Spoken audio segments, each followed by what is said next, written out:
Hi guys, I'm back. It's part 7 of me going over my article on my blog, brucecampaign.org. Redefining sex? No thanks. Yeah, so part 7 is enticingly titled Eradicating Transgenderism in a way that leaves crossdressers, LGB, and women safe. Recently, at the Conservative Political Action Conference, Daily Wire host Michael Knowles called for the eradication of transgenderism. I heard about it because headlines seem to make it sound as if it were a call for genocide, which it wasn't, although he intentionally used the word eradicate to be provocative. Many have talked about his comments already. I'll include a YouTube video in the article if you want to see someone, you know, talk about it who has a good point of view on it. It's from the Rising, which is, the Hill. Um, But his words show that backlash is happening. Without voice of reason moderating the discussion, it's fair for LGBT and women, as well as cross-dressers who don't agree with the gender self-identity activism, to worry that the backlash against transgender will hurt them. Saying men can't be women, uh, but men can dress like them with respect for decency in public, saying that men can't be a lesbian except in the fantasy of their sexual culture, which should be separated from children. These statements are not bigoted. It's a statement of biological reality and also of acceptance, with rules applicable to all.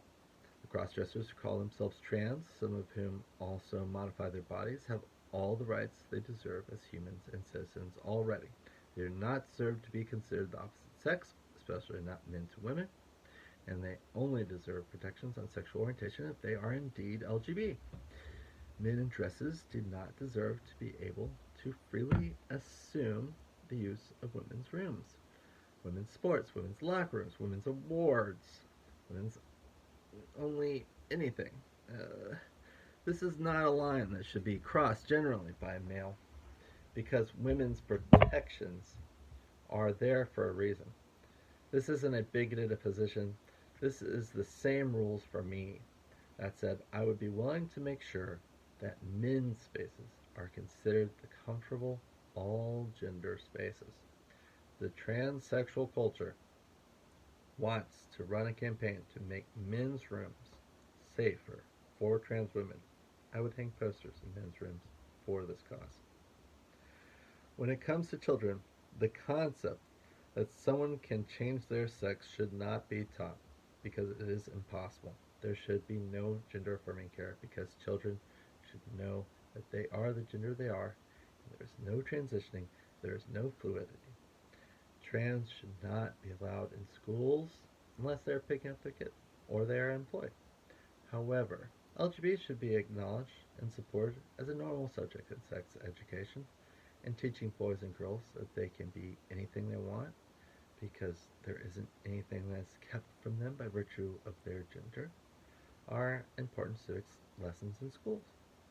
As we should also teach children to not bully people for being different, and to respect other cultures and respect people's individual liberties. A sexual culture needs not follow science. Trans can live their fantasies unhindered in their private sexual culture.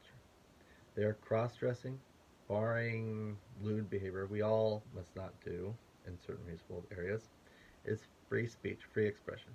They can keep their beliefs just like a religious group can believe that the universe started 4,000 years ago. They don't get to teach their beliefs in public schools. Alright, guys, thank you so much. That was part 7. Coming up next is part 8. Children should not be given these medications. Thank you. Stay tuned. And after that, I believe is the last one.